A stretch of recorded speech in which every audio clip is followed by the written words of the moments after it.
Hello dear friends, मैं हूं आपका दोस्त हर्ष। तो फ्रेंड्स, आज की इस वीडियो में आपके साथ जानकारी शेयर करने वाला हूं कार के टर्बो के बारे में। जिन भी गाड़ियों में टर्बो लगा आता है तो उसके यानी कि खराब होने के क्या क्या कारण हो सकते हैं, किस तरह से आप अपने टर्बो को खराब होने से बचा सकते हैं। टर्बो का बेनिफिट तो आपको पता ही होगा। तो यहाँ पर देखिए, गाड़ी का बोनट मैंने ऑलरेडी खोला हुआ है, क्योंकि आपको पता है कि मैं अपनी वीडियोज़ में कारों से रिलेटेड इन्फॉर्मेशन आपके साथ शेयर करता रहता हूँ। तो देखिए, फिलहाल यहाँ पर मेरी गाड़ी टर्बो वाली नहीं है, तो मैं इसमें आपको टर्बो तो नहीं दिखा पाऊंगा। लेकिन अगर आपके पास टर्बो वाली गाड़ी हो तो उसमें मैं आपको बता सकता हूं कि देखिए, सबसे पहला बेनिफिट तो आपको पता ही होगा। टर्बो का बेनिफिट क्या होता है? टर्बो का बेनिफिट हमें ये मिलता है कि गाड़ी के इंजन को बहुत ज़्यादा पावर मिल जाती है, यानी कि और ज़्यादा पिकअप से इंजन वर्क करता है।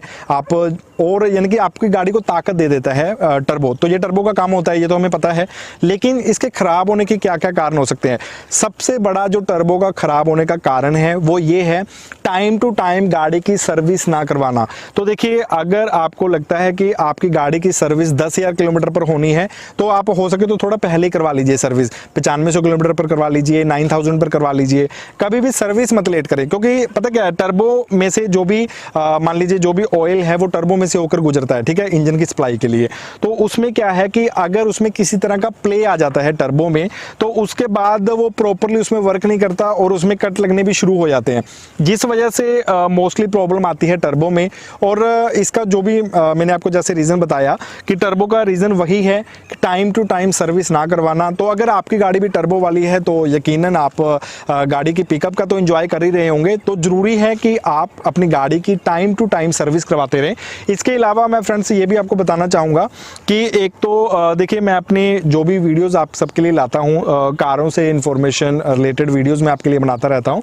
तो उसमें क्या है कि फ्रेंड्स, आप मुझे कॉमेंट करके भी बता सकते हैं कि अगर आपको कारों के यानी कि किस चीज़ के बारे में ज़्यादा आपको नॉलेज चाहिए, या फिर किस आपको आपकी क्या क्या क्वेरीज हैं, यानी कि वो आप मुझे बता सकते हैं, ताकि मैं उस तरह की और वीडियोस आपके लिए ला पाऊँ, या फिर जो भी कोई और इन्फॉर्मेशंस हैं वो आपके लिए कलेक्ट कर पाऊँ। क्योंकि आपको पता है कि मैं इन्फॉर्मेशंस कलेक्ट करता हूँ, जो भी कार के मैकेनिक वगैरह होते हैं। मैं तो आपको पता है कि वीडियोज़ वगैरह बनाता हूँ आप सबकी जानकारी के लिए। जो भी कुछ नया सीखता रहता हूँ वो आपके साथ शेयर करता रहता हूँ। तो मैं खुद तो मैकेनिक नहीं हूँ, लेकिन कोशिश करता रहता हूं कि आप सबके लिए ऐसी बेहतरीन वीडियोस ला पाऊं जिससे आप खुद भी कारों के एक्सपर्ट हो जाएं।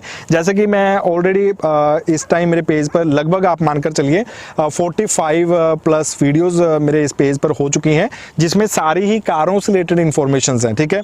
तो जैसे कि आज की इस वीडियो में मैंने आपके साथ टर्बो की इन्फॉर्मेशन शेयर की। खैर, मेरी गाड़ी में टर्बो नहीं है, नहीं तो मैं आपको यहाँ पर थोड़ा और अच्छे ढंग से बता पाता कि टर्बो किस तरह का देखने में आपको कैसा लगता है, या फिर किस तरह से इसकी सप्लाई कहाँ पर किस तरह से वर्क करती है। तो बहुत सारी और इन्फॉर्मेशन भी आपको मिल जाती।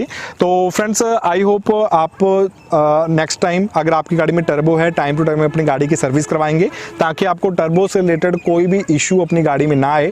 और आई होप ये वीडियो भी आपको पहले की वीडियो की तरह अच्छा लगा होगा, और हम जल्द मिलेंगे किसी और नई वीडियो के साथ।